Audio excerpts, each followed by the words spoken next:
저희가 어렸을 때 많이 부른 동요 가운데 하나가 우리의 소원은 통일이라고 하는 동요입니다. 우리의 소원은 통일, 꿈에도 소원은 통일입니다. 그런데 요즘에 우리가 부르는 찬양은 우리에겐 소원이 하나 있네 하는 찬양입니다. 주님 다시 오실 그날까지 우리 가슴에 새긴 주의 십자가 사랑, 나의 교회를 사랑케 하네. 주의 교회를 향한 우리의 마음, 희생과 포기와 가난과 고난, 하물며 죽음조차 우리를 막을 수 없네. 우리 교회는 이 땅의 희망이라고 하는 찬양입니다. 여러분의 소원은 무엇입니까? 건강입니까? 물질입니까? 자녀입니까? 교회에 대한 소원은 몇 번째이십니까? 하나님 나라에 대한 소망은 가지고 계십니까? 결혼 후 60년을 같이 살았던 부부가 어느 날 교통사고로 90세에 하나님 나라에 가게 됐습니다. 하나님 나라에 가니까 하나님 나라의 문에서 사도 베드로가 이들을 반갑게 맞이해 주었답니다. 잘 오셨습니다. 이 땅에서 90년 동안 믿음으로 잘 사셨습니다. 이제 여기는 하나님 나라입니다 하고 베드로가 부부를 인도를 했습니다. 한참 가더만 아주 멋진 큰 집이 있는데 여기가 당신들이 살 집이라고 말한 것입니다. 얼마나 크고 좋은지 이 남편이 깜짝 놀랐습니다. 그러고 나서 베드로에게 물었습니다. 이렇게 크고 좋은 집이 우리 집입니까? 맞습니다. 이거 얼마나 갑니까? 그러니까 베드로가 웃으면서 말하기를 여기는 천국입니다. 이미 가본 예수님이 다 지불하셨습니다 하는 것입니다. 집 안에 들어가서 거실에서 커튼을 딱 제쳐보니까 거실 앞에 아주 멋진 골프 코스 페어웨이가 한눈에 쫙 들어오는데 세상에서 이렇게 멋진 골프장이 아니었습니다. 너무 좋았습니다. 골프를 좋아하십니까? 아주 좋아합니다. 여기는 매일 마음대로 다 칠 수 있습니다 하니까 그가 다시 묻기를 그러면 그린피는 얼마나 됩니까? 하고 물었습니다. 그랬더니 다시 말하기를 아직 이해를 못 하셨군요. 여기는 천국입니다. 무료입니다 하였습니다. 마음대로 치십시오. 밖에 나가서 골프장을 구경해 보았습니다. 너무 좋았습니다. 그러다가 이제 해가 지니까 이들을 저녁 식사 자리로 인도하는 것입니다. 베드로가 말하기를 오늘은 첫날이니까 오늘 저녁 식사 자리까지 제가 안내를 해드리겠습니다 하고 식당으로 안내를 했습니다. 식당에 가보니까 세상에 보지 못했던 그렇게 좋은 음식들이 쌓여 있습니다. 아내가 깜짝 놀라면서 물었습니다. 이거 다 먹어도 됩니까? 다 먹어도 됩니다. 얼마입니까? 이거 무료입니다. 그러니까 그 남편이 음식을 쭉 한번 스캔을 하더니 이렇게 물었습니다. 저 칼로리, 저지방 음식은 따로 있습니까? 하고 물었습니다. 그러니까 시몬이 베드로가 다시 말하는 것입니다. 괜찮습니다. 저 칼로리 저지방 아니어도 마음대로 드십시오. 여기는 비만 없습니다. 혈압이나 당뇨 걱정이 없습니다 하는 것입니다. 그랬더니 그 남편이 갑자기 화를 내며 고함을 지르는 것입니다. 그래 이 베드로와 아내가 깜짝 놀랐습니다. 이렇게 좋은 천국에 와서 왜 고함을 지르며 화를 내는가 하는 것입니다. 그랬더니 그 남편이 하는 말이 이게 다 당신 때문이라고. 30년 전부터 당신이 내게 건강관리해야 된다고 잡곡밥 먹으라고 밥 먹고 나서는 30분씩 걸어야 된다고 먹고 싶은 달짝지근 아이스크림도 못 먹게 하고 과일도 못 먹게 하고 혈압관리, 혈당관리 몸부림치게 하다가 여기 왔는데 왜 그랬느냐고. 당신이 그런 걸 안 줬다고 하면 내가 30년 전에 진작 여기 왔어야 하는데 30년 늦게 와서 화가 난다고. 이해가 되십니까? 혈당관리, 혈압관리 안 했으면 30년 전에 죽어서 이 멋지고 큰 집에서 날마다 골프장에서 멋지게 살았을 것인데 당신이 그렇게 잡곡밥 먹이고 운동시키고 몸부림을 치게 해가지고 30년 더 살다 늦게 왔다고 하는 이야기입니다. 하나님 나라는 말로 다 표현할 수 없습니다. 바울도 3층 전 하나님 나라를 다녀오고서 정말 말로 형언할 수 없는 곳이라고 말을 하였습니다. 여러분은 하나님 나라에 대해서 확신이 있습니까? 하나님이 지금 나를 부르면 내가 하나님 나라에 갈 수 있다고 하는 믿음의 확신은 있습니까? 그 하나님 나라를 사모하며 그 하나님 나라의 보화를 쌓으며 살고 있습니까? 여호와께서 오늘 우리에게 주신 누가복음 16장 말씀은 부자의 소원의 말씀입니다. 어느 마을에 부자가 살았습니다. 이 부자는 얼마나 부자였던지 날마다 자색옷을 입고 호호하시겠습니다. 그 당대에 자색옷을 입었다고 하는 것은 왕족이나 거부가 입을 수 있는 비단 옷입니다. 그러므로 이 부자는 나라 전체에서도 빠지지 않는 부자였습니다. 그런데 그 부자 집에는 또한 가난한 나사로라고 하는 사람이 있었는데 그는 너무 어려워서 부자의 도움이 없이는 살 수 없는 사람이었습니다. 극과 극의 모습입니다. 비단 옷을 입고 호화호식 사면 부자가 있고 도움 없이는 살 수 없는 가난한 나사로가 있습니다. 그런데 이 두 사람이 때가 되매 다 죽었습니다.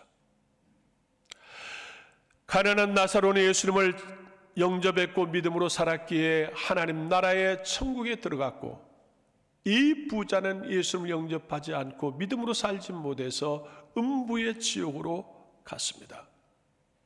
음부의 지옥에 갔던 이 부자가 어느 날 낙원을 보게 되었는데 그 낙원에서 낯익는 나사로의 얼굴이 보여지는 것입니다.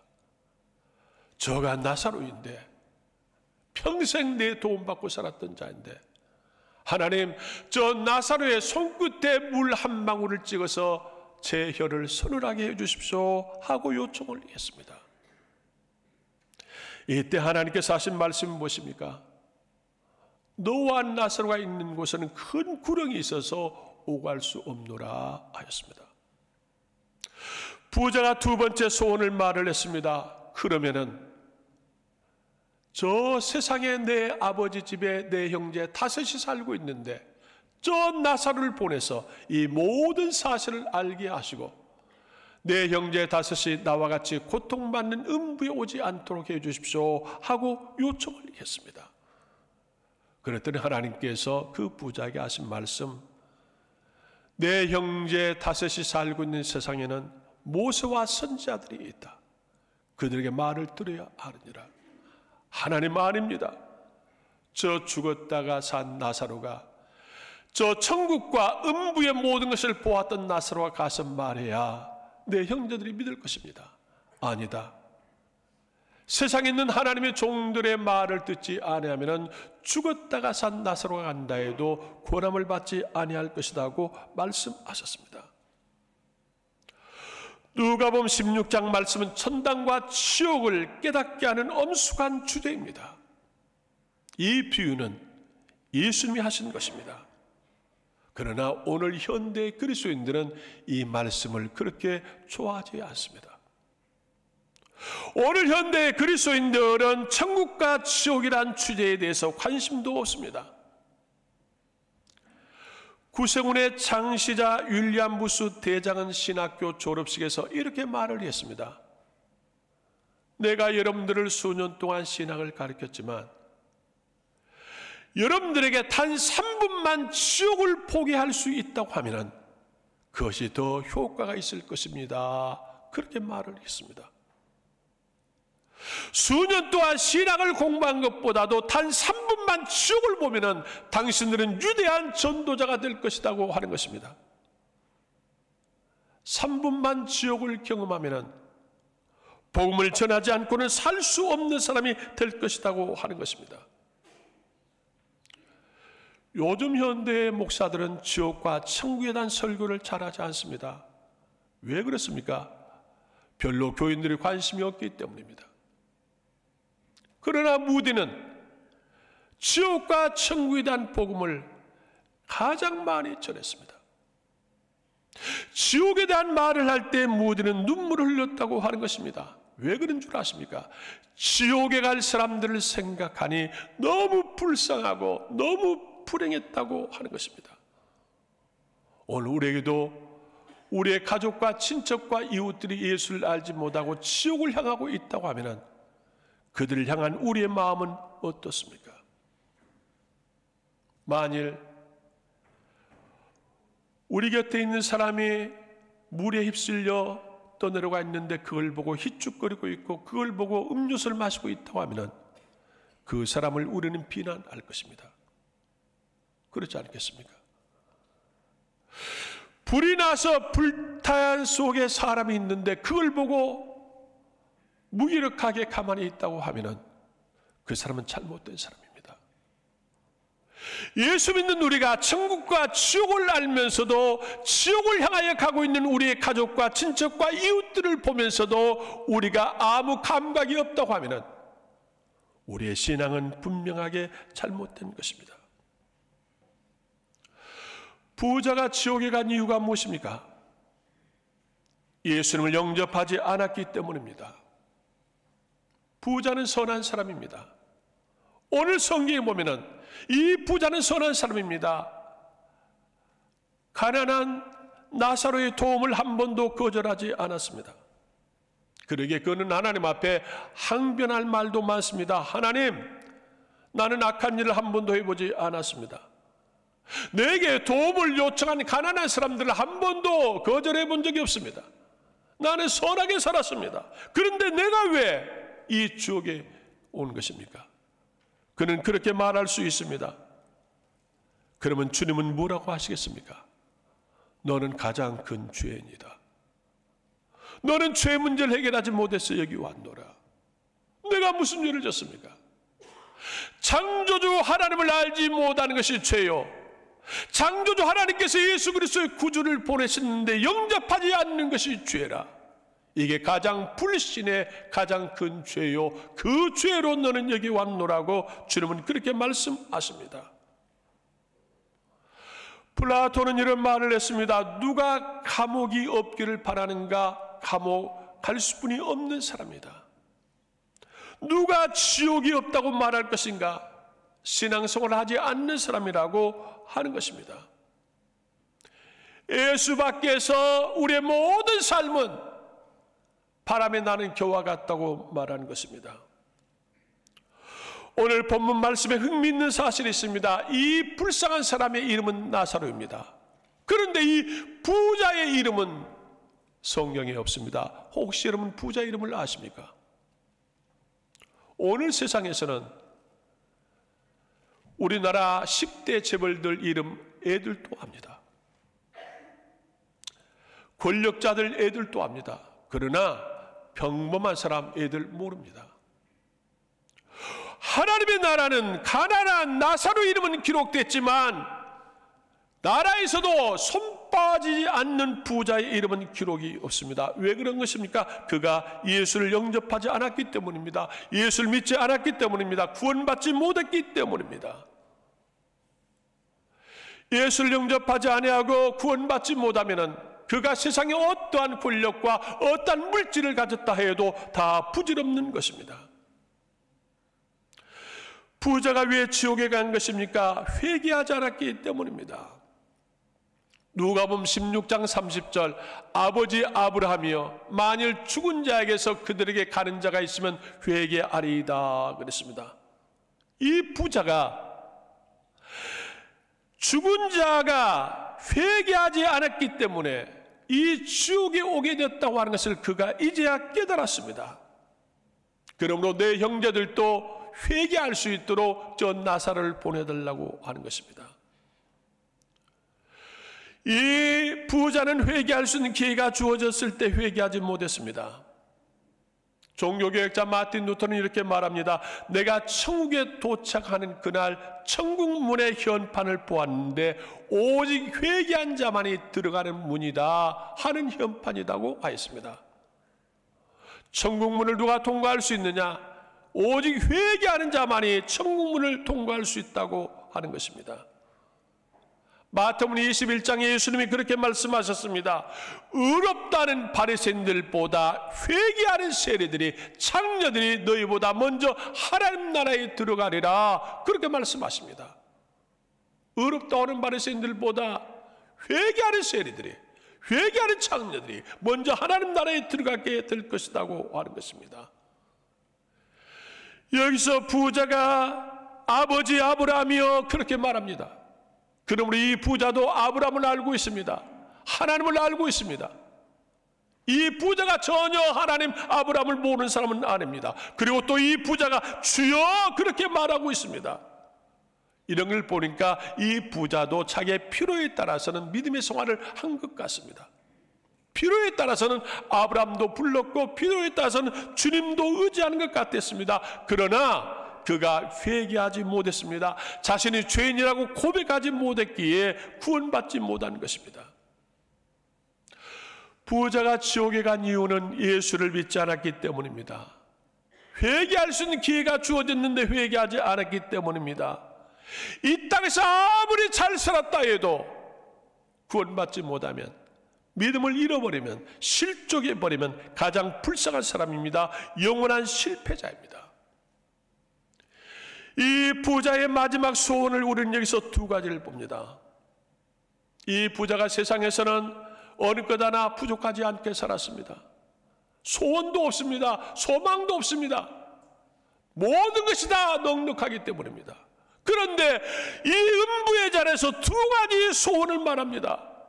첫째 소원이 무엇이었습니까? 하나님, 저 나사렛 손끝에 물 한 방울만 찍어서 제 입에 넣어 주십시오 하는 것입니다. 음부에서 이 부자가 얼마나 괴롭고 고통스러웠으면 물 한 방울을 원했습니까? 그는 세상에 살면서 물질로, 물 때문에 부족함이 없었습니다. 그런데 지금은 물 한 방울이 없어서 괴로움을 당하고 있는 것입니다. 오늘 여러분은 무엇이 부족하십니까? 무엇으로 목말라 하십니까? 물질로 목말라 하십니까? 건강에 목말라 하십니까? 사랑에 목말라 하십니까? 오늘 내게 주어지는 시간, 오늘 내게 주어지는 물질, 오늘 내게 준 능력을 가지고서 우리는 사랑해야 합니다. 오늘 내게 물질이 있다고 하는 것은 더 많은 사람을 사랑할 수 있는 능력입니다. 오늘 내가 좀 더 높은 자리에 있다고 하는 것은 많은 사람을 섬길 수 있는 기회입니다. 성공적인 인생은 내가 가진 걸 가지고 더 많은 사람을 사랑하고 섬기는 것입니다. 그렇지 않으면 우리도 물 한 방울이 부족해서 괴로움을 당할 수도 있습니다. 두 번째 부자의 소원은 무엇이었습니까? 첫 번째 소원을 하나님께 말씀드렸더니 하나님이 안 된다고 하셨습니다. 그러니까 이 부자가 두 번째 소원을 말하는 것입니다.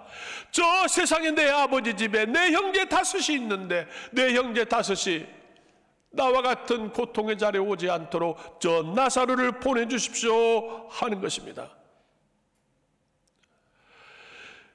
그는 세상에 있을 때에 믿음으로 살지 못했습니다. 이제 죽고 나니까 음부의 자리가 얼마나 고통스러운 걸 알게 되었습니다. 이제 마지막 내 형제들이라도 이곳에 오지 않게 해달라고 간구한 것입니다. 여러분의 가족은 어떻습니까? 여러분의 친척은 어떻습니까? 여러분의 지인은 어떻습니까? 지금 구원의 자리에 들어와 있습니까? 아니면 구원의 밖에서 맴돌고 있지는 않습니까? 최고의 사랑은 생명을 구원하는 것입니다. 사랑하는 사람이 지옥을 향해 달려가는데, 지옥을 향해 빠져가는데 그걸 보고만 있을 것입니까? 최고의 효도는 부모님을 천국으로 안내하는 것입니다. 최고의 유산은 자녀에게 믿음을 심어주는 것입니다. 오늘 본문의 말씀 보면은 부자도 죽었다고 했습니다. 여기 도라는 단어를 생각해야 합니다. 부자도 죽었다, 나사로도 죽었다, 너도 죽는다, 나도 죽는다 하는 것입니다. 우리는 다 언젠가는 죽을 것입니다. 오늘 지금 죽는다고 하면은, 오늘 하나님이 나를 부르신다고 하면은 우리는 하나님 앞에 감사하는 마음으로 갈 수 있을까? 하나님 나라에 나의 멸관과 보호하는 준비되어 있을까? 하나님은 나를 인정해 주실 것인가? 우리는 생각해 보아야 합니다. 여러분의 소원은 무엇입니까? 세상에서 가장 귀한 것은 생명입니다. 영혼을 구원하는 일보다 더 귀한 일은 없습니다. 생명이 천하보다 귀하기 때문입니다. 오늘 나를 통해서 우리의 가족이, 우리의 친척과 이웃이 구원받을 수 있기를 축복합니다. 이것이 가장 이 땅에서 옳은 일입니다. 데살로니가전서 2장 4절, 오직 하나님께 옳게 여기심을 입어 복음을 유탁받았으니 우리가 이와 같이 말하면 사람을 기쁘게 하려 함이 아니요 오직 우리의 마음을 감찰하신 하나님을 기쁘시게 하려 함이라 하였습니다. 하나님께서 우리를 다 감찰하시는데, 위에서 보시는데 뭘 보시느냐? 내가 옳은 사람인가 하는 걸 본다고 하는 것입니다. 옳은 사람이 누구다고 했습니까? 복음을 유탁받는 자요, 복음을 전하는 자, 이게 가장 이 땅에서 옳은 사람입니다. 이 땅에서 공의로운 사람이 누구입니까? 누가 의로운 사람입니까? 누가 옳은 사람입니까? 복음을 유탁받는 전도자요, 그 복음을 세상에 전하는 자가 가장 옳은 사람이라고 성경은 말하고 있습니다. 그래서 예수님은 일평생 전도하는 일을 하셨습니다. 밤중에도 니고데모에게 전도하셨습니다. 길을 가시다가 잠시 수가성 우물에서 쉬시는데 수가성 우물에서 사마리아 여인에게 전도하셨습니다.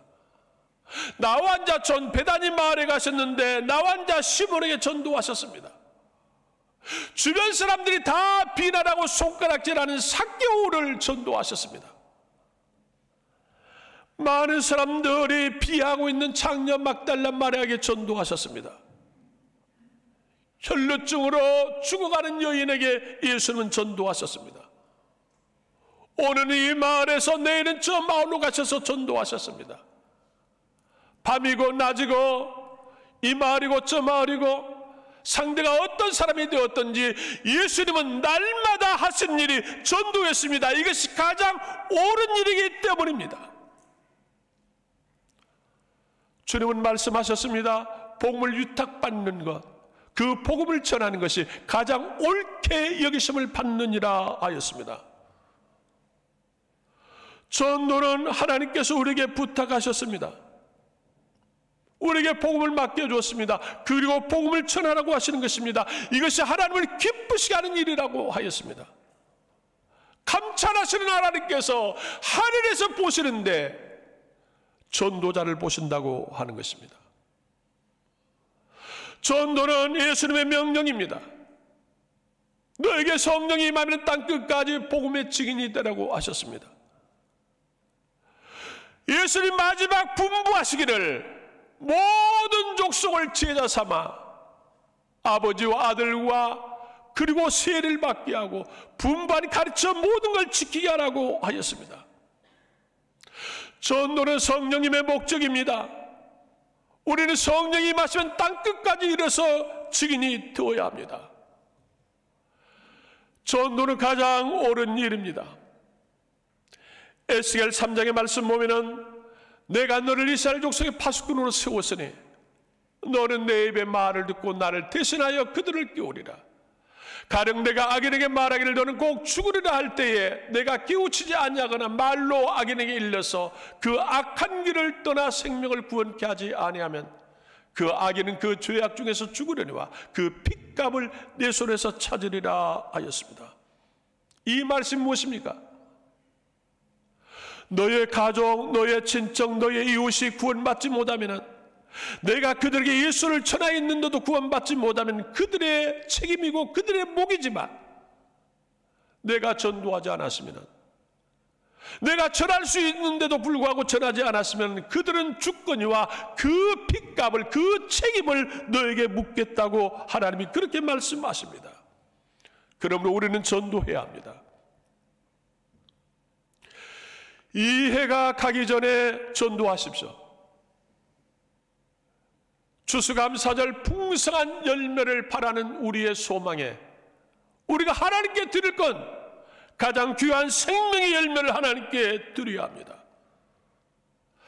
잠언서 11장 30절에 의인의 열매는 생명나무라 그를 지혜롭게 하리라. 생명의 열매를 맺는 자를 지혜롭게 하신다고 하셨습니다.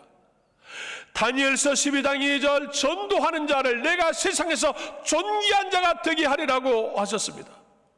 사도행전 6장 7절 전도하는 자의 삶의 자리가 하나님의 나라가 확장되어진다고 하셨습니다.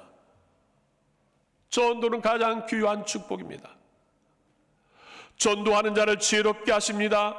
전도하는 자를 존귀하게 하십니다. 전도하는 자의 모든 삶에 하나님의 나라를 확장한다고 하는 것입니다. 그러므로 우리는 전도해야 합니다. 교도소에서 사역하신 목사님이 사형수에게 마지막 눈물로 부탁을 했습니다. 이제 당신이 살 날이 얼마 남지 않았는데 예수님을 영접하십시오. 지금 예수님을 영접하십시오. 그러면 당신의 모든 죄가 사함받고 하나님의 거룩한 자녀로 하나님 나라에 들어갑니다. 그러니까 그 사형수가 목사님이 어떻게 진지하게 자기에게 수차례 부탁을 하든지 그가 이렇게 처음으로 말문을 열었습니다. 지난번까지는 들은 적도 안 했던 이 사형수가 목사님이 그렇게 최선을 다해서 저를 그렇게 생각해서 전도를 해주셔서 참 고맙습니다. 저 같은 살인자에게 관심을 가져줘서 고맙습니다. 그런데 도무지 믿기지 않습니다. 예수만 영접하면은 내가 사람을 죽인 살인 죄인인데 내 죄가 다 사함받고 하나님 나라에 들어가고 하나님의 거룩한 자녀가 된다고 하는 말을 세상에 누가 믿겠습니까? 그러니까 목사님이 아닙니다. 당신은 지금 예수만 영접하면 모든 죄가 다 사함받습니다. 거룩한 하나님의 자녀가 됩니다. 그러니까 이 사형수가 또 말하는 것입니다. 목사님, 좀 말씀을 하셔도 믿을만하게 하십시오. 믿을만하게. 살인 죄인이 어떻게 예수만 믿는다고 모든 죄를 사함받고 거룩하신 하나님 앞에 거룩한 자녀가 되어서 거룩한 날에 간다고 하는 걸 누가 믿겠습니까? 아닙니다. 그러니까 또 이 사형수가 이렇게 말하더랍니다. 목사님, 제가 목사님 주변이나 제 주변에 예수 믿는 사람들 보면은 다 거짓말쟁입니다. 목사님 말씀대로 예수만 믿으면 모든 죄를 사함받고 천국에 간다고 하면은 내 가족들 가운데 예수 믿는 사람이 있는데 왜 나를 전도하지 않겠습니까? 예수 믿는 사람들이 왜 지금도 저렇게 있는 것입니까? 모든 걸 다 뒤로 하고 달려가서 쫓아가서 전도하고 외치고 또 외쳐야 하지 않겠습니까? 예수만 믿으면 모든 것이 변화되어지는데, 새롭게 되는데, 구원받는데, 그러면 지금 예수 믿는 사람들은 그걸 믿기는 하는 것입니까? 제가 보니까 내 주변에 있는 사람들이나 목사님 주변에 있는 사람 다 예수를 믿는 것 같지 않습니다. 그렇습니다. 여러분은 예수를 믿습니까? 예수를 믿는데, 예수를 믿으면 모든 죄를 사함받고 하나님의 거룩한 자녀가 되고 하나님 나라에 간다는데 그 놀라운 축복을 여러분의 가족들에게 왜 주지 않습니까? 여러분의 친척들에게 왜 나눠주지 않습니까? 여러분의 이웃들에게 왜 그걸 알려주지 않습니까? 우리는 구원의 확신이 있는 것입니까? 천국과 지옥에 대한 확신이 있는 것입니까? 사랑하는 여러분, 여러분의 소원은 무엇입니까? 이 부자는 마지막에 물 한 방울이 없어서 괴로웠습니다. 우리도 자칫 그래 할 수 있습니다. 오늘 또 우리의 소원은 하나님, 성령의 생수를 주셔서 목마르지 않게 하십시오. 기도해야 합니다. 자칫 잘못하면 우리도 이 부자처럼 마지막에 내 형제 다섯이 있는데, 세상에 내 형제 다섯이 있는데 마지막에 그걸 가지고 탄식할 수 있습니다. 지금 오늘 우리는 전도해야 합니다. 여러분의 가족, 여러분의 친척과 자녀들, 이웃들, 예수 믿지 않는 사람들, 믿음의 생활을 제대로 하지 않는 사람들, 우리는 저들을 붙잡고 기도하고 안 되면 금식이라도 하고 몸부림을 쳐서 구원할 수 있는 여러분이 되시기를 주의 이름으로 축복합니다. 기도하겠습니다. 하나님, 천국과 지옥이 확실히 있음에도 우리가 믿는다고 하면서도 우리가 확신하지 못하고 무기력하게 앉아있지는 않습니까? 하나님, 우리에게 성령을 주셔서 목마르지 않게 하시며 우리에게 구원의 확신을 주셔서 우리의 가족, 친척, 이웃들을 다 전도할 수 있도록 복을 주시기를 원합니다. 하나님, 하나님께서 나를 부르실 그날에 우리가 목마르지 않게 하시며 우리의 가족과 친척과 이웃들을 가지고서 애타지 아니하도록 지금 축복해 주옵소서. 예수님의 이름으로 기도드리오나이다. 아멘.